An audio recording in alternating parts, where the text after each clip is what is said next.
which children acquire language is simply incredible. They go from the simple language of crying when they need something to short sentences within only a few years. They do this without formal instruction. However, for some children, the task of learning to speak is much more difficult. Their problems don't stem from hearing issues or developmental issues. These children have speech-language impairment. Specific language impairment affects the lives of children, academically, socially, and emotionally. This isn't just one child in a million either. On the contrary, the ASHA says the incidence of SLI was recently estimated in a study by the National Institute of Health to be 7.6% among 5-year-olds. This compares with well under 1% for Down syndrome and autism, to just use two examples of disorders with a secondary effect on language development. Based on this math, 1 or 2 people in this very class had specific language impairment as a child. ASHA stands for American Speech Language Hearing Association. It is America's leading professional and scientific organization for speech-language pathologists, audiologists, and speech, language, and hearing scientists. This website has provided much of the research I've done to prepare for this. I've also read numerous articles from the Huffington Post, the Encyclopedia of Children's Health, and the NIDCD. That is, the National Institute on Deafness and Other Communication Disorders. I've interviewed Jennifer Pontigal, a school-based speech-language pathologist, about SLI and some of its effects. This afternoon, I'll be addressing 4 main points. First, I will go over SLI's symptoms and how it is different from other disorders. Second, I will explain the possible causes for SLI. Third, I will summarize the various ways that SLI impacts a child. And finally, I will go over the prognosis for a child with SLI. Allow me first to describe a child with SLI. The most important symptom, the most obvious symptom is delayed speech. This may mean not speaking well until the toddler years.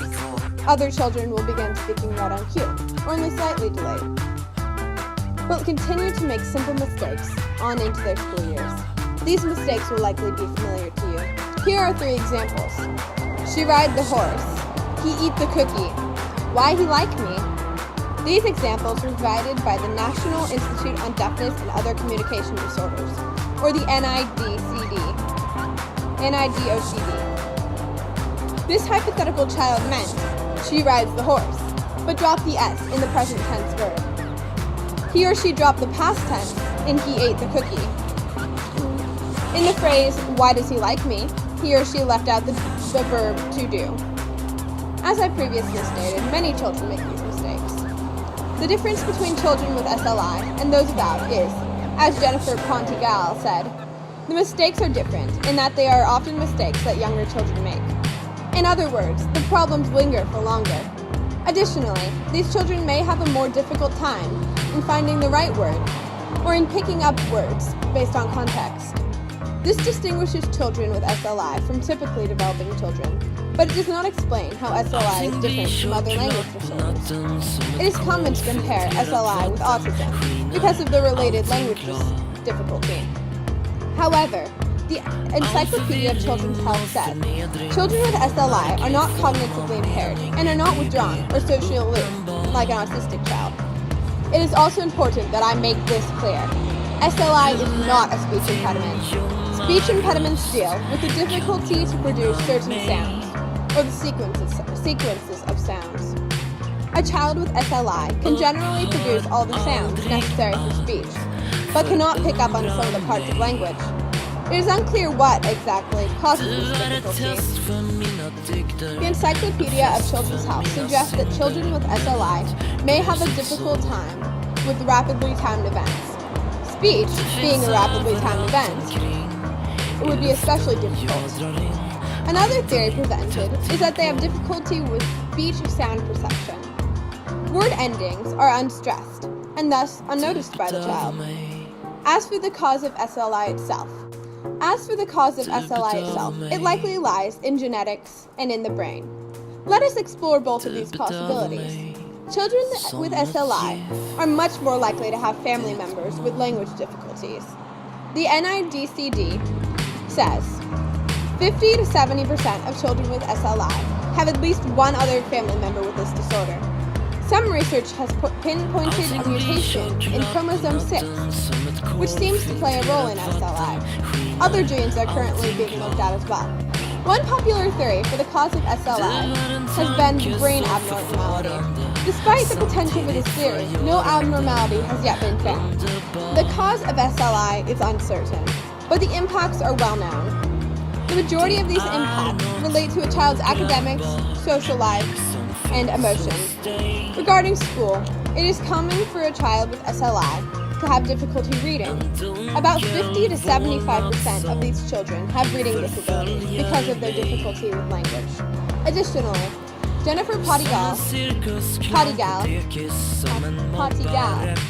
lists several ways in which students have difficulty in schools. She says, academically, it has a huge impact across domains. Kids have a particular difficulty with literacy skills, following longer and more complex directions, asking and answering questions, understanding and using vocabulary. Imagine if you couldn't read the directions on a worksheet. Or maybe you could read them, but you couldn't understand what the directions meant. Or if a teacher was giving multiple instructions on how to complete that morning's work, but you could only understand and retain one direction at a time. As you can see, SLI is about more than speaking. It can also have social ramifications. If a child cannot express his or herself, forming friendships will always be more difficult. This and other factors can cause emotional problems in children with SLI. Children with SLI often have a difficulty in understanding commands. Their teachers may label them as smart but unmotivated. This may cause parents and teachers to punish them for not obeying, and it creates self-esteem issues. Some of these problems, academic, social, and emotional, can be helped, but others last into adulthood. For example, Mabel Rice of the University of Kansas describes the 35-year-old father of a child with SLI. He is a businessman in a management firm. He struggles over questions that the average 7-year-old would zoom through, Rice says. He's able to be successful in his job, but his problems are not gone. To treat SLI, one must first identify it. This can at times be difficult because SLI can take different forms. To make matters worse, few school-based speech-language pathologists use the term speech-language disorder. For example, in Oregon, where Jennifer Patigal works, they call it a communication disorder, which is much more broad. A doctor or SLP can diagnose a child, however, with multiple tests. These may involve the use of puppets and conversation with the child. A parent may also fill out a questionnaire regarding the child's language skills. Treatment begins when the problem is noticed, whether that is age 2 or age 10. The treatment is specific to the child's issues, whether they are vocabulary, syntax, morphology, or a combination of these and other issues. The severity of the impairment is also taken into account. As I near the end of my speech, allow me to summarize. SLI is more common than similar disorders, more than 7%. The main symptoms of SLI are delayed speech and mistakes in language resembling those of a much younger child. The cause of SLI is unknown, but likely lies in the genetics and in the brain. The impacts of SLI is huge in the realm of academics, social skills, and emotions. Diagnosis can be tricky because of the different terms used for SLI, but treatment should begin immediately. I urge those of you with children to watch for the signs of SLI. Early treatment can help your child to push past the rocky start and continue to live an intelligent and fulfilling life. If you notice the symptoms of SLI, contact your local school district. Federal law requires all states to provide free identification and intervention for all children with disabilities. If you call the district, they can refer you to the agency you need. Thank you.